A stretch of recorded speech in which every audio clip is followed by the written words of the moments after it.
एक श्लोक में 6 दोष और दूसरे श्लोक में 7 दोष। उपासक को कभी इन दोषों को अपने अंदर टिकने नहीं देना चाहिए। और जो संसार के मार्ग में चल रहे, अगर इन दोषों में चलेंगे तो वो जो आपके पुण्य कर्मों से ऐश्वर्य है भी वो नष्ट हो जाएगा। आप दुख, चिंता, शोक से ग्रसित होकर बड़ा दुख में जीवन व्यतीत करेंगे और आपकी गति बिगड़ जाएगी, दुर्गति हो जाएगी। विकत्थनः स्पृहायुर्मनस्वी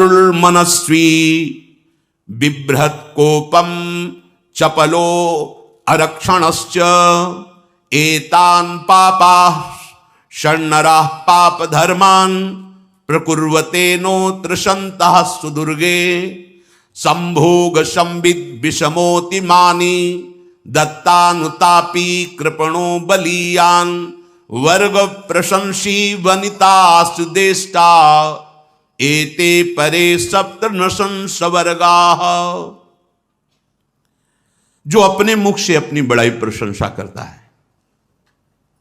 ये 13 लिख लो दिमाग में, डायरी में, क्योंकि ये नोट हो रहा है, आवाज डाली जाएगी, आप बार बार सुन, इनसे बचिए।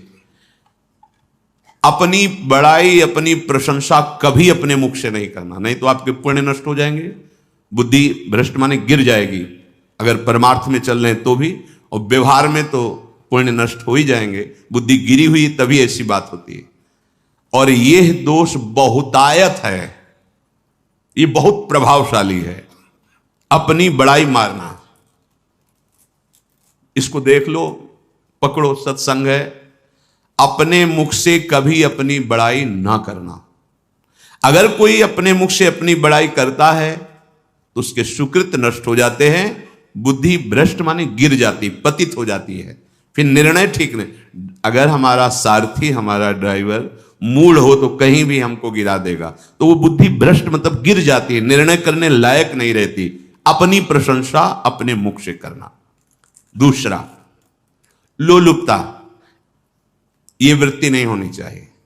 धर्म से चलेंगे, धर्म के द्वारा जो हमें प्राप्त होगा उसी से हम अपना भरण पोषण करेंगे।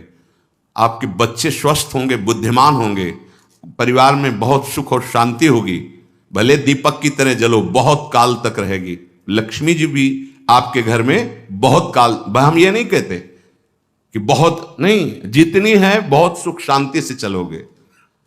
अगर लोलुपता करोगे, हिंसा, छल कपट, व्यभिचार, चोरी, ऐसे धन आ जाए, वो आएगा, लेकिन वो हाइलोजन की तरह आएगा, एकदम प्रकाश और फ्यूज, बिल्कुल अंधकार करके जाएगा। देख लेना, तुम्हारे जो सुख के हेतु हैं, तुम्हारा शरीर, तुम्हारे बच्चे, तुम्हारी पत्नी, तुम्हारा परिवार, उसको देख के तुम रात दिन जलोगे बिना आग के।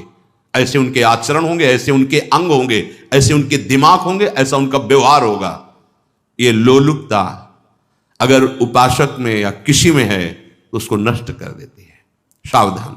तीसरा, यदि आपका अपमान होता है तो आपको उसे सहन करना होगा, उससे आपके पाप नष्ट हो जाएंगे। जो तनिक सा भी अपमान होने पर बहुत क्रोध करके दूसरे का अपकार करने लगता है, ये आपका पतन करा देगा, ये आपको फंसा देगा, हृदय जलेगा, अर्थव्यवस्था नष्ट होगी, पूरा परिवार दुखी होगा। जरा सा अपमान की संभावना में आप किसी से भी भिड़ गए, किसी से भी, वो ये प्रवृत्ति आपका पतन कर देगी। उपासक में तो अपमान सहना अमृत है, नीचापमानम सुधा, पर व्यवहार में भी ज्यादा उत्तेजित मत होइएगा। ये तो कुछ मिनट की बात है, अगर आपने उसे मारा, पीटा, रिपोर्ट हुई कानून की, ओ फंसते चले जाओगे, अर्थ जाएगा, समय जाएगा, चिंतन जाएगा, बहुत तरह से हानि हो जाएगी। अगर आप सह गए तो आपका सहना उसके लिए आग बन जाएगा। उमा क्षमा साप होते भारी, तुम्हें दंड देने की जरूरत नहीं, उसका एक कर्म ही उसे दंड दे देगा। आप शांत हो जाइए, आप सत्संगी हैं, आप शांत रहिए। चौथा, निरंतर क्रोध और उसका चिंतन। बैठे बैठे बस द्वेषियों का चिंतन ही हो रहा है, अंदर क्रोध का चिंतन और द्वेषियों का चिंतन ही हो रहा है। द्वेष भरी बातें, द्वेष भरे क्रियाएं, उन्हीं का चिंतन करके जलते रहना क्रोध से। उपासक को तो क्रोध करना ही नहीं चाहिए, बहुत शांत। ठीक है, अभ्यास में कभी क्रोध हो सकता है, उसको फिर समन करो, अंदर से प्रायश्चित, जैसा कि अब गलती हुई आगे नहीं करेंगे। और व्यवहार में भी क्रोध को आप पीना सीखें। अगर बार बार आपका क्रोध प्रकट होता ही रहेगा, आपका स्वभाव बिगड़ जाएगा, आपके पुण्य नष्ट हो जाएंगे और आपका जीवन नष्ट हो जाएगा। देने वाला उतना दे देगा, आपको आनंदित रहो, पैसा खर्चा सब, पूरे जीवन का विध्वंस मचा दिया क्रोध ने। कहीं भी आप देखो, किसी से क्रोध करके देखो, फिर देखो तुम्हारा भजन चल रहा है, तुम्हारी वो आनंद वृत्ति है नहीं, जलोगे और वो जलन और गुस्सा दिलाएगी और वो बैठे बैठे जलो नहीं। ये क्रोध जो है, ये चाहे व्यवहार में हो चाहे परमार्थ में, दोनों की हानि करने वाला है। और आश्रित जनों की रक्षा ना करना। अगर कोई भाग कर आपके पास आ गया है, कोई पशु पक्षी या कोई मनुष्य, आपको चाहिए कि अब चाहे हमारे पहले प्राण जाएं, उसकी रक्षा करेंगे। सीवी जैसे तो कोई बिरले ही होते हैं, पर इतना जरूर ध्यान रहे, जैसे कोई पशु पक्षी किसी भय से आपके सीमा के अंतर्गत आ गया है, अब उसकी रक्षा करनी है आपको। अगर आप स्वयं मार देते हैं या मरवा देते हैं, ये आपके सुकृत नष्ट कर देगा, या आपकी दुर्गति का कारण बन जाएगा। और जो पाप कर्म उत्साहित होकर करते हैं, उपासक को तो बहुत सावधान रहना चाहिए, पर व्यवहार में भी जो नहीं करना चाहिए, अगर वो पाप कर्म आपके द्वारा मन में प्रेरित हो रहे हैं, संकल्प बन रहा है, क्रियाएं हो रही, दुर्गति पक्की, पुण्य नष्ट हो जाएंगे, दुख अशांति बढ़ती चली जाएगी, कभी शांति नहीं प्राप्त कर पाएंगे। ऐसा नहीं कि जो मन में आवे सो करें। पापाचरण निडर और उत्साहित होकर करना, अगर ऐसे लक्षण है, निश्चित दुर्गति होती है। ये 6, अपनी बहुत बड़ाई करने वाला अपने मुख से, लोलुपता, तनिक से अपमान में सहन ना करने वाला, निरंतर क्रोधी और आश्रित जनों की रक्षा न करने वाला, और निडर हर्षित होकर पाप कर्म करने वाला। दूसरे श्लोक में 7 है, 6 7। 1, संभोग का ही चिंतन करना, संभोग में ही मन लगाना, संभोग दूसरी स्त्रियों के साथ करने की भावना रखना।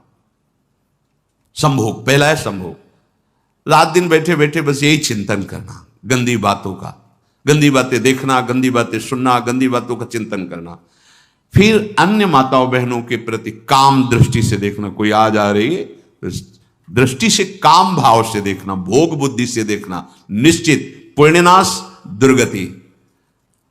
बड़े बड़े उदाहरण इतिहास में हैं जिन्होंने ऐसा दृश्य नेत्रों से देखने की चेष्टा की, मन में संकल्प किया भोगने का, नष्ट हो गए, चाहे वो कितने बड़े प्रतापी हों।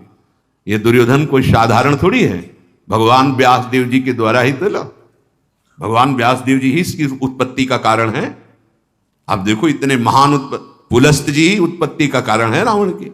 बस ये ऐसे दोष हैं जिनके कारण जीव नष्ट हो जाता है। ठीक है, धर्मयुक्त काम भगवान ने आदेश किया है, आपका पाणी ग्रहण संस्कार हो गया है, संतानोत्पत्ति की भावना से कुछ पवित्र तिथियों का त्याग करते हुए चर्चा में हुई है। एक नियम है, एक आदेश है शास्त्र का। आप बहुत काम प्रवृत्ति वाले हैं तो प्रत्येक मास में जब माताएं बहनें पवित्र हो जाती मासिक धर्म से, तो जिनका पाणी ग्रहण आपने किया, जो पत्नी स्वरूप है, वो ठीक है। वहां भी बार बार के लिए व्यभिचार प्रवृत्ति के लिए शास्त्र आदेश नहीं करता, संयम पूर्वक, और उसका चिंतन नहीं करना। पाणी ग्रहण संस्कार है, घर में विराजमान है, एक संयम एक नियम के अनुसार उसका चिंतन तो फिर भ्रष्ट कर देगा। चिंतन प्रभु का करना है, चिंतन प्रभु की सेवा जो आपके कर्तव्य, इसके चिंतन से बचो। घातक है, बहुत बड़ा जहर है, अगर विषय चिंतन होने लगा तो मरोगे, जिंदा जलोगे, दुर्गति भी होगी। ये अंदर की जो आग है ना, कामाग्नि, ये इतनी बढ़ती चली जाएगी, तुम्हारे होश खराब हो जाएंगे कि मुझे क्या करना चाहिए क्या नहीं करना चाहिए। कोवा मदांधो मदना तुरोमा, अंधा हो जाएगा, नहीं दिखाई देगा अनुजा तनुजा क्या है कौन है, कुछ नहीं, भ्रष्ट बुद्धि। संभोग का चिंतन नहीं। धर्मयुक्त काम आदेश है शास्त्र में। यदि आप प्रवृत्ति मार्ग में हैं तो तो अपनी पत्नी को जो पाणी ग्रहण स्वीकार किया है, वहां भी पवित्र तिथियों का त्याग करते हुए, एकादशी है, रामनवमी है, नव दुर्गा है, जन्माष्टमी है, राधाष्टमी, जो पवित्र तिथियों का त्याग करते हुए और ऐसे जो मर्यादाएं हैं उसके अनुसार, और कहीं पराई स्त्री के साथ संभोग की बात निश्चित दुर्गति पक्की है। ऐसे ही माताओं के लिए है, स्त्री शरीर के लिए है। यदि वो ऐसी गलत चेष्टा, तो पतिवंचक परपति रति करही, रौरव नरक कल्पसत परही। ये भोग चिंतन से बचने की चेष्टा कीजिए तो क्रिया से अपने आप बच जाएंगे। क्रिया के पहले चिंतन होता है, चिंतन से ही क्रिया का आवेश आता है। चिंतन संभालिए, इसी से भगवत प्राप्ति होती है, चिंतन से, और इसी से दुर्गति भी होती है। अनन्यस चिंतयन्तु माम, भगवान चिंतन करें, मेरा करो, कर्तव्य कर्म मेरे को समर्पित करो। अब जब चिंतन संभोग का होगा तो बुद्धि भ्रष्ट हो जाएगी। ये जो राक्षसी प्रवृत्तियां सुनने को मिलती है ना, कि ऐसा हुआ, वो देखा सुना और चिंतन किए, अब इतनी राक्षसी वृत्ति आ गई कि बस अब उनमें और राक्षसों में कोई अंतर नहीं रह गया। दूसरा, विषमता रखने वाला, सबके साथ बर्ताव ऐसा कि मैं बहुत श्रेष्ठ हूं और दूसरे सब नहीं, ऐसा व्यवहार नहीं। सब भगवत स्वरूप है, समान व्यवहार। जैसे आपके भोजन है तो जो आप पा रहे हो वही सबको दीजिए, बैठने की व्यवस्था, उठने की व्यवस्था, क्रम बाई क्रम, पर उसको भी नीच भाव से मत देखिए। उस कोटि का उसको प्यार दीजिए, दुलार दीजिए, सम्मान दीजिए। इतनी विषमता ना फैलाते रहे अपने जीवन में कि आप सबके निंदा के पात्र बन जाए। विषमता नहीं, सबको प्यार। हाँ ठीक है, पुत्र का अलग प्यार है, भाई का अलग प्यार है, पिता का अलग प्यार है, पर हमारा व्यवहार प्रीति युक्त होना चाहिए, विषमता भरा नहीं होना चाहिए। अगर हमारे चित्त में विषमता ही रही तो संसार है, प्रभु नहीं है। जीत विषम संसार कीर्ति जग विस्तर है। जो विषमता पर विजय प्राप्त कर लेता है वही भगवत प्राप्ति का अधिकारी। ये विषमता बहुत बड़ी हानि है। तीसरी बात, अत्यंत मानी होना। जहां आपके प्राण कमजोर होंगे, पुण्य नष्ट होगा, आयुश्री सब नष्ट होना है, ऐसे आचरण करवाएगा गुरुजनों के साथ, महापुरुषों के साथ। ये बहुत नीच प्रवृत्ति है। अत्यंत मान प्रियता, मुझे सम्मान मिले। उत्तम प्रवृत्ति है सबको मान देना, स्वयं अमानी रहना। चौथा, दान देने की बात कह के मुकर जाना या दान देकर पश्चाताप करना। दे दिया है, बहुत जल रहे हो, दूसरे से वार्ता कर रहे हो कि पता नहीं क्या यार बुद्धि में हो गया, हमने उसको इतना कहा था, उतना दे दिया, क्यों दे दिया, ऐसा मतलब अंदर चिंतन करना, क्यों दे दी तो दिया।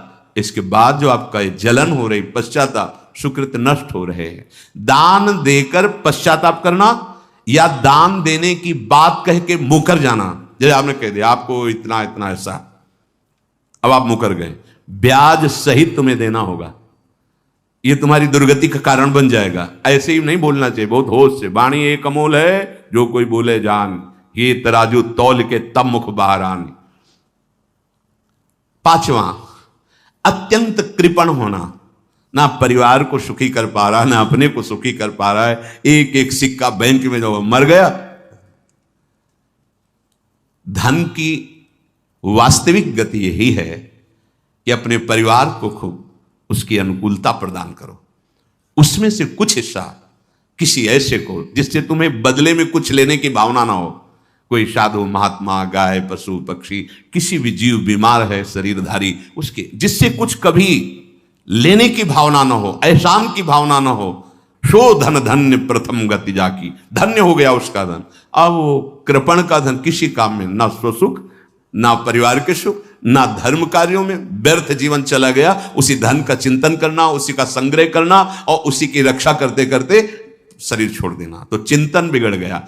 तो कह रहे हैं जो कृपणता है और अर्थ और काम की प्रशंसा, उसी की चर्चा, उसी का चिंतन, रुपया और भोग, उसी की चर्चा कर, जहां बैठे रुपया की चर्चा, भोग की चर्चा, जहां एकांत में बैठे उसी का चिंतन, कैसे रुपया बढ़े, कैसे भोग मिले। और अगर अवसर मिला तो रुपया अधर्म से आवे चाहे धर्म से, उसको इसकी कोई परवाह नहीं। भोग चाहे धर्म से हो चाहे अधर्म से, जिसका अर्थ और काम भोग ही चिंतन है वो धर्म नहीं। जिसका धर्म चिंतन का विषय है तो अर्थ और काम भी ऐसा होगा जो मोक्ष प्रदान करने वाला हो। धर्म, अर्थ, काम, मोक्ष।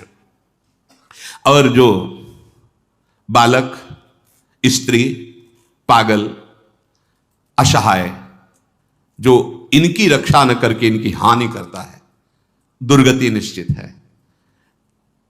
माना आपकी पत्नी है, उसका स्वभाव बिगड़ा हुआ है, क्रोधी है, कटु वचन बोल, लेकिन आपके ही प्रारब्ध के लिए, माना आपका पति ऐसा स्वभाव वाला है, पर आपके ही प्रारब्ध से तो संयोग बना है आकर, अब इसका निर्वाह कर ले जाओ तो पवित्र हो जाओगे दोनों। और अगर झगड़ा और लड़ाई और मारपीट और कहीं हिंसादि के रूप में उतर गए तो फिर और करनी बिगड़ गई। बालक है, आप उसको ज्ञान नहीं कि आप पवित्र है, कि आप पवित्र है, उसको ज्ञान नहीं कि आप उसके साथ व्यवहार अच्छा कर रहे हैं कि बुरा कर रहे हैं। रक्षा करनी है आपको, शोषण नहीं करना। कह रहे हैं स्त्री, बालक और पागल, जैसे विक्षिप्त है, पागल है, आपको रक्षा करनी है। बन जाए तो उसको भोजन, ऐसा नहीं कि ईंट मारो, उसको अपमानित करो, उसकी बुद्धि खराब है, प्रारब्धवशात खराब हो गई है।